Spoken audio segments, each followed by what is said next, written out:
Hello.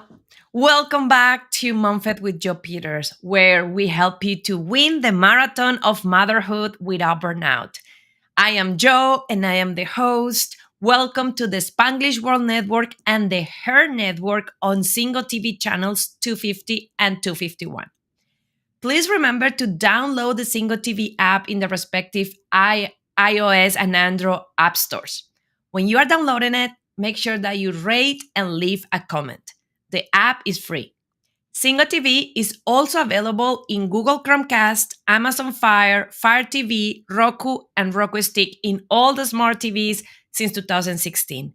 And if you are not following me in social media yet, please make sure to go to Instagram and Facebook, Joe Unicorn Coach, and follow me. I handle my social media personally.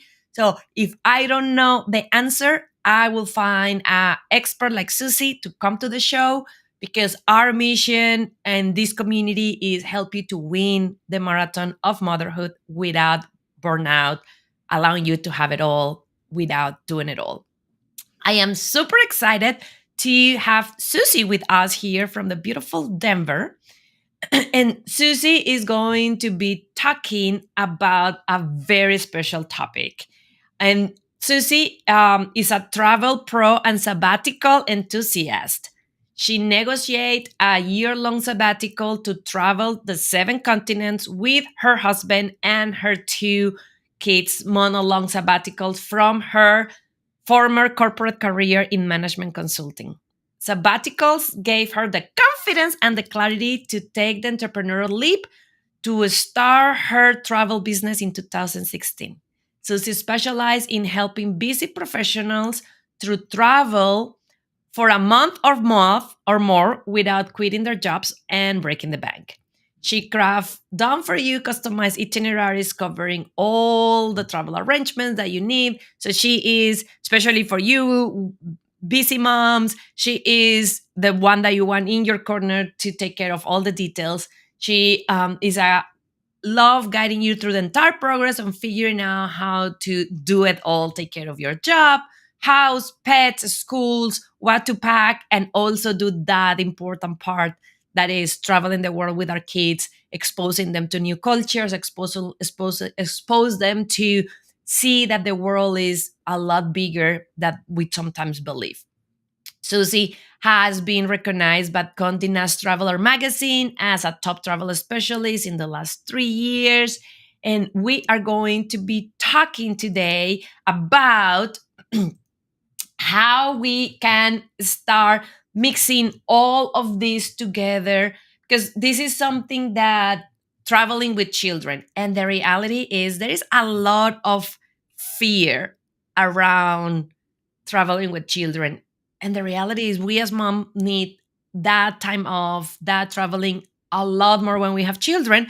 But because we are afraid of it, then we postpone it. So Susie's going to be talking with us a little bit about that. Susie, welcome to the show. I would love for you to tell us a little bit about that transition into a sabbatical and how you fall in love with allowing families to do what you did and travel the world, and talk a little bit about your phrase. I ask all my guests to talk about their phrase. And your phrase is just because you are settled down doesn't mean that you have to settle. So, Susie, welcome. And I am super happy to have you here. Thank you so much. That was an amazing intro. I I don't know if I can top that, but I am really excited to be here. And in terms of the first question that you asked around how did I take a sabbatical? How is this something that I was able to make happen? And I did this multiple times in my corporate career. Before I started my travel business, I was a management consultant for about 13 years. And in that time, I took 2 month-long sabbaticals and 1 year-long sabbatical. And my first month-long sabbatical, that was really the tipping point where I was able to negotiate a month in between projects. So because my work was very client based, in between one client and starting another client, I was able to squeeze in that month. But even if that's something that is not possible, I do have a free guide, with 4 different ways to take a month off, even without quitting your job. Because although I think a lot of people assume that in order to do something like this, they do have to quit their job, but that is not necessarily true. Yes, it's one option, but I really like to help people think a bit outside the box, and get the courage to ask for what they want, because it was scary to ask for that, and it was really scary to ask for a year-long sabbatical. I ended up getting a leave of absence from my employer for that experience. So it really is just about understanding the rules, and what constraints are you working with, and then formulating a win-win proposal to your employer. And I've helped plenty of clients do this as well. So I think the takeaway here is to just dream a little bit bigger, because I think that so often when we think about travel, we just assume, okay, I'm constrained to, a week or two every year, because that's what I've always done. But there are some alternate ways, and that's what I help specialize in and help people figure out.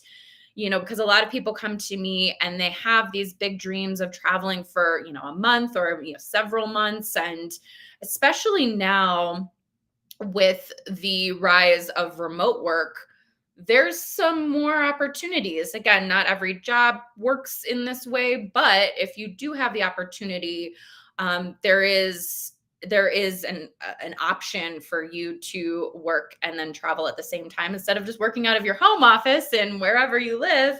You could expand that, and there are considerations with that. But I really like opening up people's minds to those possibilities to achieve those big dreams, and be able to have those travel experiences that really touch your soul. Because I think for so many people, travel is what makes them feel alive, and they want more of that. But we just default to, just like the rest of our life, kind of living on autopilot. We default to what we know and are familiar with, and what we've done in the past. So doing things differently requires a different mindset. And that's where I love to help people in kind of thinking creatively, solving some of those challenges and problems. Like at the top, in the intro, you mentioned like the house and the pets and school and all of those things that make it very easy to just say, oh, well, I can't do that, and then give up and just stop dreaming that. But for a lot of people that come to me, they say, I can't get rid of this dream. Like it's just coming back. It's, one of those things that you need to figure out. And for some people watching, maybe this is just planting a seed. I like to call it a sabbatical seed. And it's something that was planted for me personally when I studied abroad, and I was, hopping from hostel to hostel and meeting these people that were traveling for months and years. And this is something, as an American, I never knew anyone who did anything like that. And that was very eye opening to me to see, oh, that is a possibility.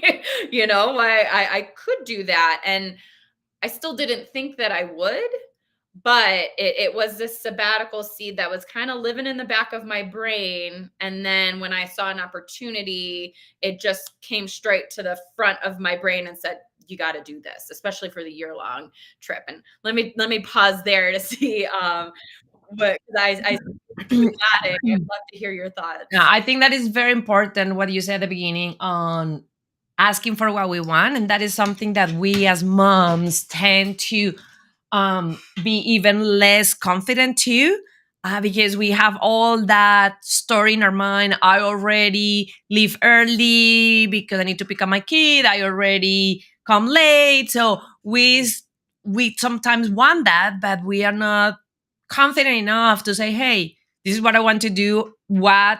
we can work together to make it happen. And I think that that is a great message for all the moms that are hearing us around the world.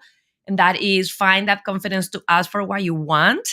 I always tell my clients, if it's in your heart and you have a desire for it, that means that there is a future version of you that already have it.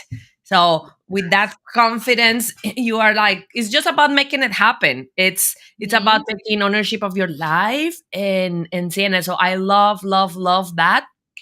And also the part of is a lot is about fear. I'm actually reading a book right now about fear, and it's about how when we start using the fear to push us forward instead of holding us back, then we go into a completely new world. And what you were saying is, yeah, the world is so big. Our kids are already exposed to that because they had access to the entire world here.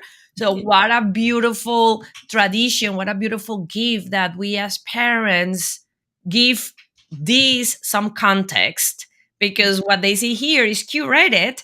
So then we say, okay, this is what you are hearing here, and this is the big picture. This is the reality. This is the culture. I know that last year we went to Bali Mhm. for 4 weeks, 3 weeks, and it was super interesting. Things as simple as having a different fruit that we are not able to find here in the States, or seeing the interactions of my baby with other people. So all of that is important. Let's gonna start going into some tips and guides that you can help with. So one of the most scary things to do is taking our first trip with our baby. And I want to hear your pro tips on that one. I will tell you, I mine was super traumatic because Mhm. he was 5 months old at Christmas, and we normally drive from Ohio to Iowa. For the people that are not familiar in the United States, that is around a 13-hour drive. And we decided that we were going to do it with him. So, but then we were like, no, we are going to stop. So we stopped like after like 8 hours or something. We stopped on my husband's brother house. And then because I didn't have somebody like Susie, we make a big mistake because that first part, the baby was really good. So then we were like, well, we were planning to stay the night and then do the rest the following day. And we're like, no, you know what? He's doing so good. Let's keep going. We just have lunch with with my brother-in-law and then take the car.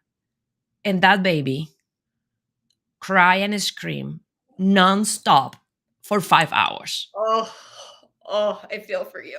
Yeah, to the point that this year I was like, no, we're going to buy plane tickets. And then also the stress of we need to do it back as well, Yeah. in 2 weeks. So what is the best approach for taking that first trip with a baby, with a toddler, as a family?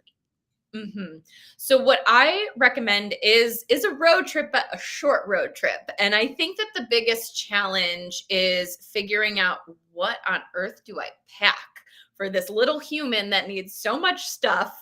And that was actually the first trip that we took as a family, was just a short trip. We were living in Chicago at the time. We did Southwest Michigan is a lovely little place with some wineries, and just it's really beautiful there right along the lake. And we it was also in the height of COVID, so I had my son in summer of 2020, and I had big dreams of lots of travels with my baby. That did not clearly happen, but we made the most of it, and we did a short road trip, and I'm happy that we did that as a first trip, because with having a car, we just put everything that we possibly might maybe need in there. And that just relieved a lot of stress. But obviously you can't do that on a plane. So that's it's like stepping stones. I like to take baby steps. You know, you have to figure out how you travel with your child or children. You know, this is even true, even adding multiple kids on. You need to ease into that, I think, to lower your stress. You know, it's not high stakes, right? So if you do just a short little road trip, then you can kind of figure out how things are, how your baby is. and figure out also what you need to pack. So then when you do need to fly for the first time or choose to fly for the first time, then you have a narrowed down list of what you actually do need. And remember, there's babies all over the world. Whatever you need for a baby should exist in that place, unless you're going somewhere very remote, which I probably wouldn't recommend, especially for an infant, because you do also need to think about, um, you know, emergency care if there were any, type of medical emergencies, because especially that first year, anything can happen, right? Um, and that I'm jumping ahead a little bit, but that's a good reminder in terms of the other thing. If you've never purchased insurance before, now having a baby, that just increases the risks of somebody getting sick, or something more serious happening either before to prevent you from going on the trip or during the trip. So insurance is really important. And also backing up, a lot of people want to plan a family trip before they even have a baby. And you don't know if that baby is going to be colicky, or I mean, anything could happen, right? So if you are pregnant right now and watching this and you do really want to plan that first, bigger trip, I recommend, making flexible arrangements, hotels that can easily be canceled, and definitely insurance. But the the other thing I wanted to mention, in regards to longer road trips, so kind of that in between, if you want to do short road trip, then long road trip, we would visit my parents in Cleveland, and that's about a 5 hour ish drive from where we were living in Chicago.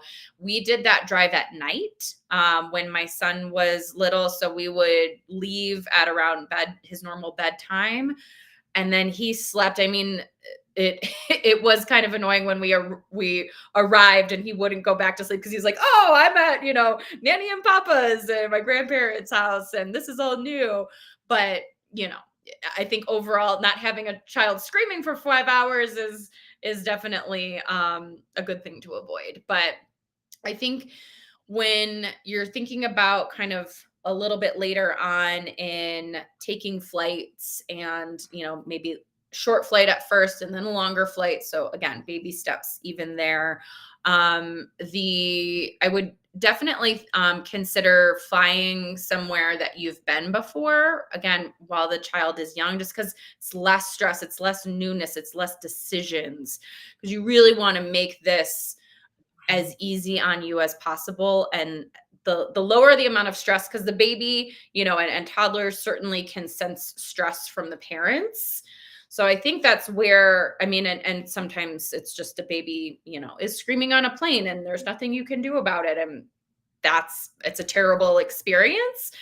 But the more you do it and the more you start early, then the easier it will get. I mean, right now, my son, he gets on a plane, he knows and he's excited about it. He knows the drill, and, he can tell you every step of the airport process, and he loves it. He loves processes. And, but that is something, if I didn't fly and his first flight was, at 3, it would be a very different experience. So you do have to kind of just do it, and do what you can do it scared. Going back to the fear conversation, this is something, especially for those watching, if you love travel and if you've loved it before you had a baby, you want to continue that, and you want to, because it's something that makes you feel alive and expanded, and just new perspectives, and also getting you out, especially in those early days and years where everything just kind of seems like Groundhog Day, which I just realized today is. Then being in a new place does just kind of freshen up, and give you new appreciation for things that maybe you don't notice in the day to day. I love that. And also, one of the thing is the tip is great. Go as soon as it's bedtime. For example, my baby is a low sleep need. So literally, if I do that, he will not sleep after 2 o'clock. So what we start doing after that first traumatic way was we woke up at 2 o'clock in the morning, and then we start driving Mm, at 1:30, 2 o'clock. So the first 5 hours of the trip, he was sleeping, and then he will wake up at his normal 7:38. So yes. I think that the message there is that there are options, Mhm. and that we need to start learning to be flexible, to find what will work better with our child. I was actually thinking in my head when you were like, well, you cannot take everything that you need in a plane. I was like, well, you can. You just need to fly business class, and then you have like unlimited number of bags weight. But it is interesting, and it's interesting to see the opportunities and the options. And the other thing that like, I am super spoiled. The other thing that, because we always are thinking on the trouble and the issue, that Mhm. the other thing that a lot of people don't talk is the perks, for example, to travel in a plane with a baby. Like, TSA is super easy, is super fast. You can have liquid, so you can get the water because it's for the baby. You board first, you board before everybody else. So there are also some benefits. And I was thinking, one of the issues is that we are always so concentrated on the negative, on the problem, and what if this. Yeah. But there are also some benefits. Like, I was telling my husband, like, I don't know what I'm gonna do after July, where he's of that we are not going to have all these perks and all these shortcuts because we are traveling with a baby.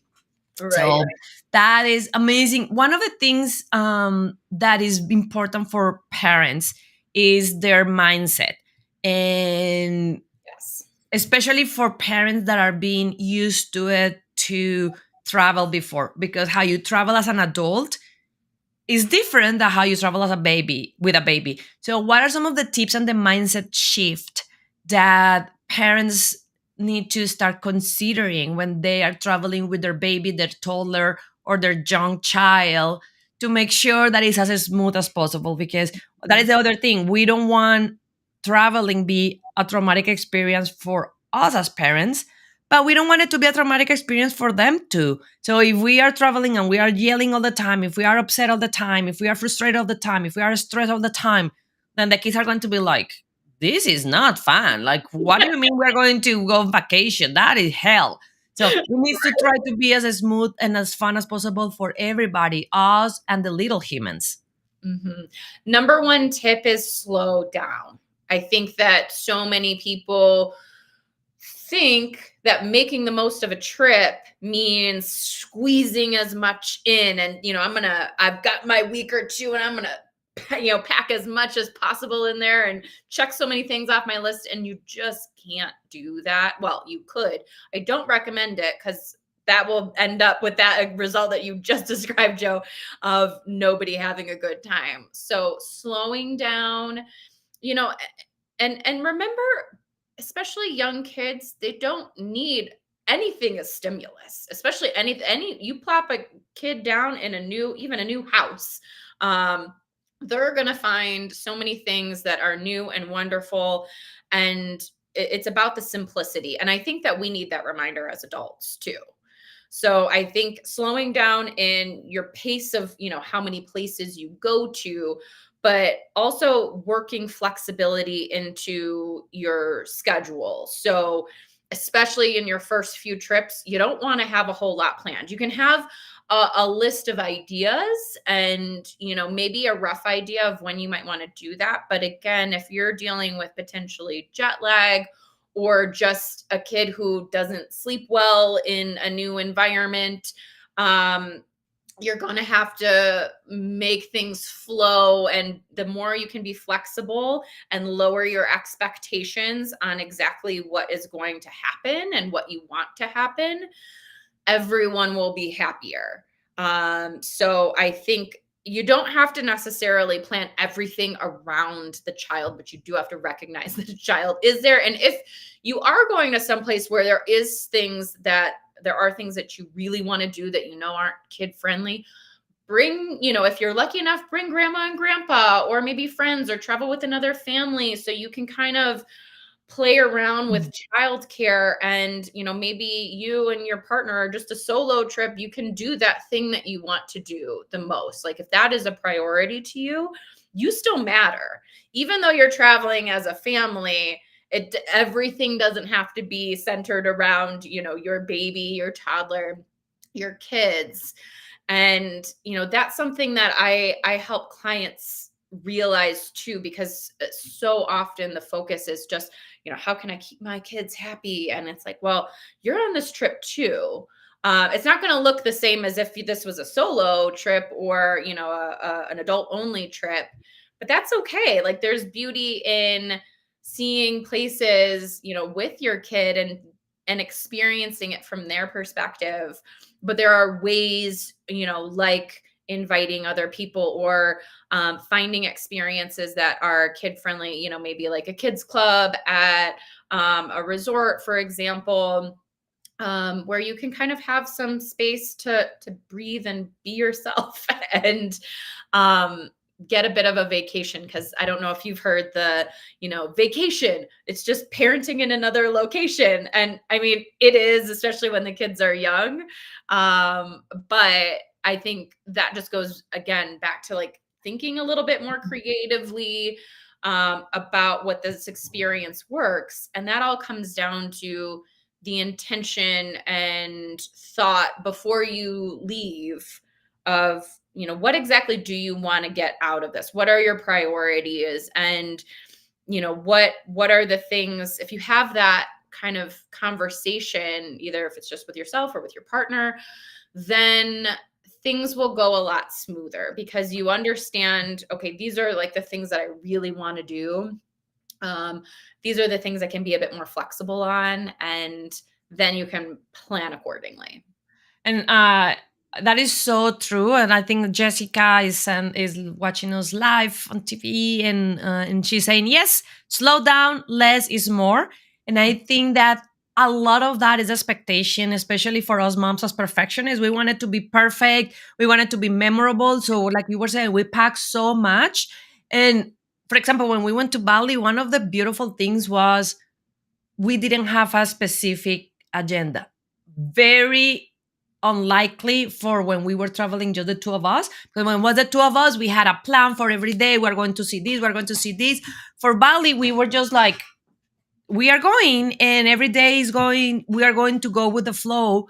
And it was fantastic, because the other thing that I truly believe is kids feel energetically how you are feeling. So if you are stressed, if you are rushing, if you are uncomfortable, if you are paying attention to the time, that is, and the kids don't understand what is going on. So it's just that level of cortisol.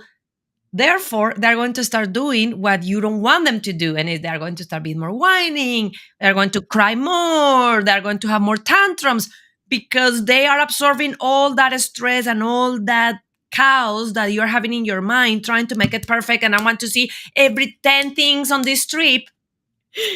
And I've been seeing it firsthand. Like, as more chill you are, as more chill they are too. And I know that sounds sometimes weird, but it's true. Like, a lot of the times in Bali, everybody was like, oh my God, he's such a good traveler. And then I was like, yeah, I'm blessed. And it's also because we are not stressed. For example, a couple of tips that I found that were helpful uh, for the flight. That is probably one of the worst nightmares. Like, you will not believe my level of panic when we got the Bali tickets. I don't know, like a year before, whatever. And like 2 months or 3 months before, we, like, no, 2 months, maybe a month, we realized that we booked, without knowing, the longest flight on earth. We were going from New York to Singapore. It is almost 19 hours. And I just went into panic mode. I was like, oh my gosh. But then what you were saying is, instead of trying to plan the trip, let's gonna try to plan and be proactive ahead of time. So what I did, I make these little cards that print for everybody in the cabin. That was a little story of, we were going to Bali to celebrate my 40th birthday. It was the biggest flight for Elliot, and that mommy make a mistake and book the longest one on earth. And then I get in Amazon for like $10 thank you cards. So we get in the plane, and Elliot went and give a card to every single person around us, well, guess what? Everybody was like, oh, this is so sweet. Oh my God, this is amazing.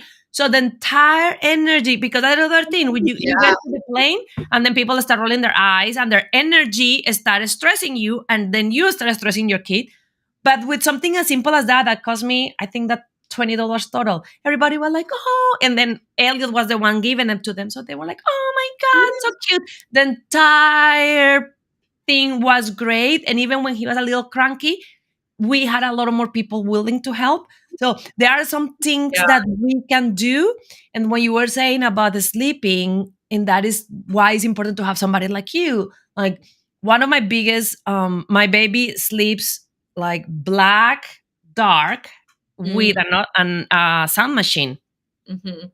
So we bought in Amazon a blackout curtain that is portable. We travel with that. It's this big, and then if the room is not suitable enough, we just go put the portable curtain on the window. It's completely black. So it's about us to, instead of getting so worried about the trip, is put a lot of that energy into the preparation. What are the kind of things that I can think about packing that are important for our child, that are going to make things easier, that will create a lot more of that consistency? Because when you are thinking about it, it's a vacation for you, but especially for toddlers and babies, is really weird. Like they're in a different room, they're in different furnitures. Like you just take them and within 24 hours you change their world. So how you can create some more consistency and stability for them,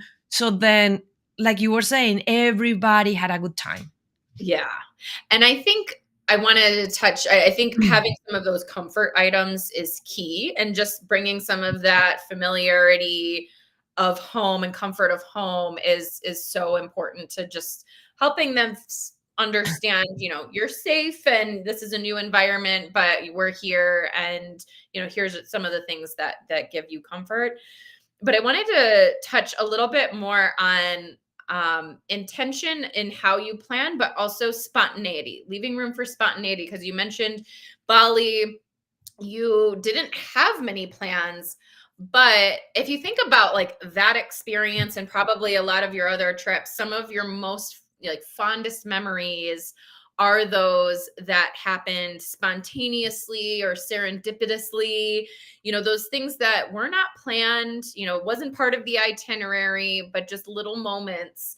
Those are the things that really have an opportunity to touch your heart. It can be something very small, but you want to leave room for those moments and not be so stressed, about getting everything just so I think when you think about planning the trip, I mean, of course, the pace and number of destinations, but even within that one destination that you're visiting, maybe like at most one thing a day that you might, want to prioritize, but leaving lots of space for serendipity to do its magic. And that's something I am in the middle right now of a certification. It's from the Transformational Travel Council, and it's a design program. And this is something that we talk a lot about, is the intention plus serendipity. And I think that's where the magic lies, is especially with travel and being open to those different things that you just can't plan for. And I think that is important, especially with children, to neither Susie or I are telling you, take a backpack and don't even know where you're going to sleep because we are telling you to not plan and have serendipity. No, it is being very clear into what are the things that have to be planned, especially with children. Mhm. Your plane ticket, so you can plan when you need to go, how you're going to go, where you're going to stay. So you are making sure that is not, but then have a list of the must, the wants, and the desires. So these are the things that must be planned, and normally are maybe those two, and or like you were saying before, like emergency doctor. And then what are the things that I want on this trip? Oh, are all these? What are the desires? Because then, like you were saying, there is that flow of what is coming. And then I know that this can sound weird, but for example, in Bali, One of the surprises was because we were not in a tight schedule and we were not so rigid into what we were going to do. I think that what I was saying, E was feeling very comfortable in the flow, napping. We were having time for that. But then it started being more enjoyable the time because then we were also very grateful and very touched on how good of a travel he was. He was a trooper. But Mhm. then it is because in some way he knew that there was not pressure. It was not like I have to behave good. I need to do this because we are in a schedule and then it's on the minute. He knew that we have room for staying a little longer at home, going here, rest, take a longer lunch. So then he was amazing. And then because that was the case, then if we have full circle, then we were super proud parents because we're like, oh my God, you are being amazing. Thank you so much for being such a good traveler. And it is a almost, I believe, a full circle that start with us. One of the things that we talk a lot in this program is children are not giving us a hard time. They Mhm. are having a hard time. So when we approach travel like that, is if our kid is having a hard time, let's gonna start figuring out, okay, is my schedule too rigid? Do I need to just clean the schedule for tomorrow and have just some room? How I can help my child to move. One of the things that I want to talk with you about tips, because that happened to me with ADHD when I went the first time to Disney, is sensory overloading. Mm. Some children are more sensitive to that. So, are you in places that are too loud, that had too many music, too many lights? I remember the first time that I went to Disney, I had to put in my phone an alarm every 2 hours. And every 2 hours, I will just crawl down, close my ears, close my eyes, and just breathe for like 5 minutes to be able to stabilize.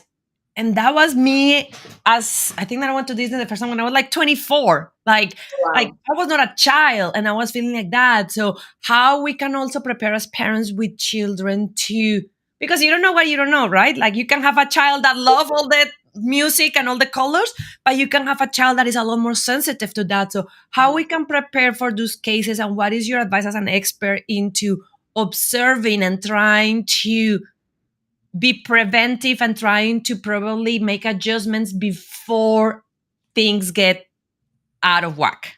Yeah, I think it really comes down to paying close attention, but it's an iterative process. You have to try, it's trial and error also of little things, and then again being flexible on the back end. So if you take your kid to Disney and you're envisioning this magical experience and everything's just going to be wonderful, but then they are really struggling from a sensory overload and clearly not having a good time, that's when you have to release some of that control, pay attention to them, and see what you can do to again regulate their nervous system and really be able to help them handle what they're feeling. But I think that it's also, just an iterative process, especially after every big trip. What went well, what didn't, so what do you need to adjust next time? And this is a very personalized activity, and it depends on, each kid, each family, and being able to assess. And, sometimes you might have to guess, especially when the kid's little and cannot communicate, what might have been that trigger that caused the meltdown, or maybe something a little bit more serious, and really just being mindful of the situations that you are putting yourself and your child in. um they may not like it, or I mean, especially if you're thinking about Disney and you're like spending thousands of dollars on this, and then they're like, I hate this. That's unfortunate. Maybe you could test out kind of that type of experience and like an amusement park closer to home or something first before you jump straight into Disney. And I But was thinking when you were saying, like, even on things like Disney or these big trips, like you told us this the first time. Start small. small. So if you're going to Disney, please don't book 5 parks, 1 park per day in the first time. Maybe the first time you just go to one park and then you make a beach vacation around it and see how it reacts, or go to a small amusement pen. And that was thinking with you that I never thought, and I'm going to make it, is what is worth it for you. And I was even thinking when you were saying that is have a plan B. If the plan A for the vacation and you think envisioning that is dreamy, but you get there and your kid is saying, I'm hating it, I'm overwhelmed, it's too loud. Our first thing as parents is like, I spent this much money, we are going to make it work. Yeah. Is going to really worth it, or is going to be like worth it to have a plan B and say, okay, maybe we are going to be just for 2 hours or 3 hours, and then we are going to go to a park outside, and be flexible also with that, especially for our generation, because our parents were more like, we pay a lot of money, we are going to make it work, and you have to suck it up. It's going to Well, be worth it that your kid is miserable, you are miserable. What is the memory that you're going to make versus maybe having a plan B that is not as exciting, but it will at the end create some of those memories of, oh, my mom actually respect that I was not feeling good there. And I was important enough that we were able to adjust the plans to have fun. right. And I think that that's bringing up a lot of things for me. So the the thing is, you can't forget kind of what type of traveler you are at your core, pre-kids. If you would have never gone to Disney before, and the idea of going to Disney is like, ugh, I guess I would do it for my kid. I'm going to give you permission to not go to Disney, because if you're not going to have a good time and you're going to be kind of reluctant about it, or just feel like it's something you're obligated to do, don't do it. And I have a little bit, not And the Disney. grandparents, send the grandparents to Well, Disney. yeah, yeah. If they want, I mean, heck, like there's different ways to do it, and Disney is not an inexpensive place. So that is, if it's not something you want to do, then it's not going to be worth it, even if you feel obligated. And like we did an all inclusive. This was about a year ago, so our son was 2.5, and we've only done an all-inclusive one time for my very good friend's destination wedding, and that was fun. And we were like, well, let's try it because it's going to be easy. But like, it just didn't scratch the itch, the travel itch. I mean, we went to Mexico and we did go off property. It's not like, we were just in the resort and then came home. But it wasn't our style of travel, and it felt not like a waste, but I think it did teach us, like, let's stay true to how we like to travel. I mean, adjust that again based on pace and being flexible, all of those things. But just because you have a kid doesn't mean you have to take completely different vacations than you would want to otherwise. I will give you full permission to say no to anything that you're just not all about, because it goes back to, if you're not happy and feeling good, your kid will feed off of that, and it's just not going to end well. And I think that one of the other things that I was thinking here, that is another recurrent topic on that show, is show yourself some grace. Allow yourself to forgive yourself. Even if you spend $5,000 on Disney and then it was not what you were dreaming, and you feel like it was a waste of money, and you want to just sit down on Mickey Mouse's shoulder and cry because you were saving for this vacation, show yourself some grace and say, okay, I'm learning. Like, if Right. so instead of this, I like, okay, what I learned from this trip, it was not like I was expecting, what I need to do different next time. Maybe this is not the kind of vacation that we need to. So yeah, I think it's also very important for us to, like you were saying on the resort, oh, it was a waste of money, is allowing ourselves to be graceful with ourselves and forgive ourselves, and understand that we are learning, especially with these trips. Like, I mean, if you do that and then next year you spend another $5,000 on Disney, then I mean, you didn't learn anything. But if it's the first time, even with that little voice that is saying, "Oh, this is such a failure. You are a terrible mom. What is wrong with you?" But then saying, "Okay, show grace and understand what we can learn."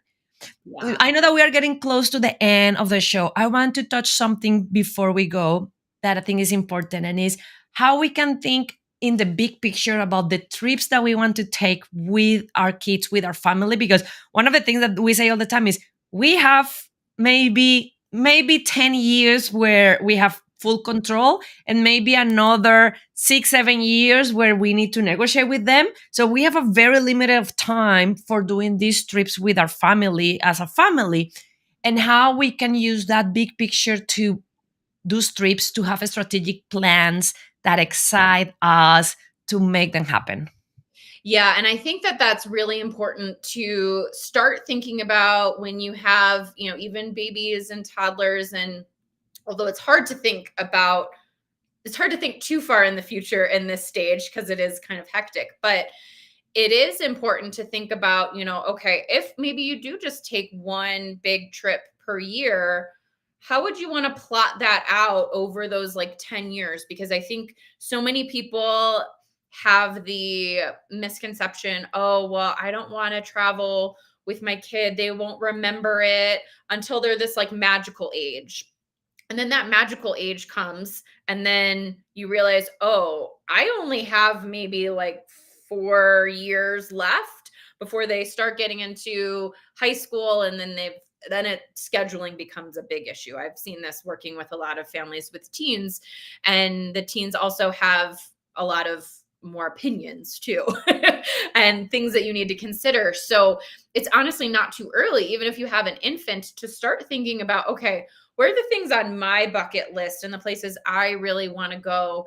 And what do I want? How do I want to use that time intentionally to show my kids different cultures? Like, what's really important to you? How can you use travel? And this is something I talk in a much broader scale, is how can you use travel to achieve bigger goals? And they could be life goals, they could be like habit changes, things like that. But thinking about your kids especially, what do you want that end outcome to be?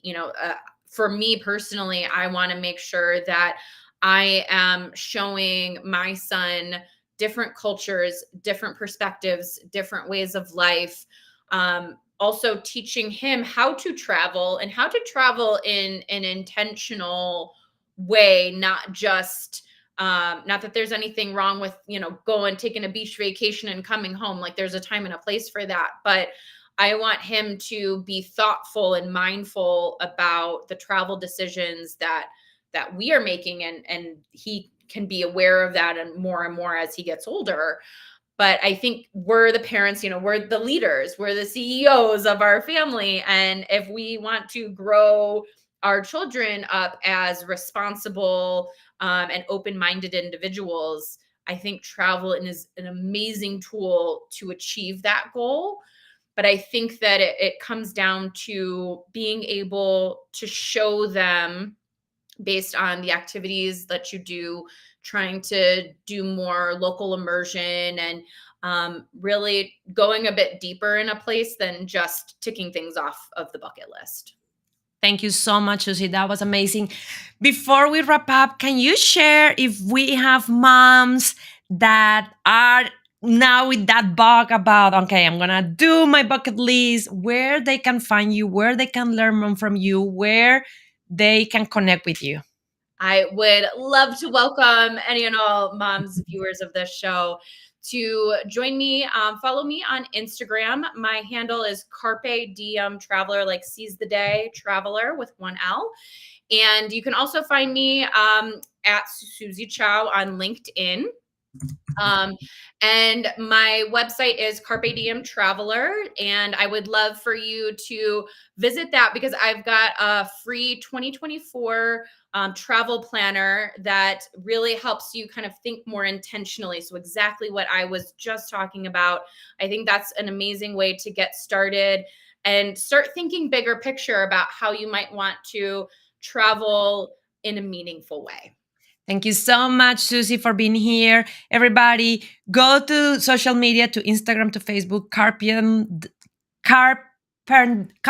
Diem Traveler.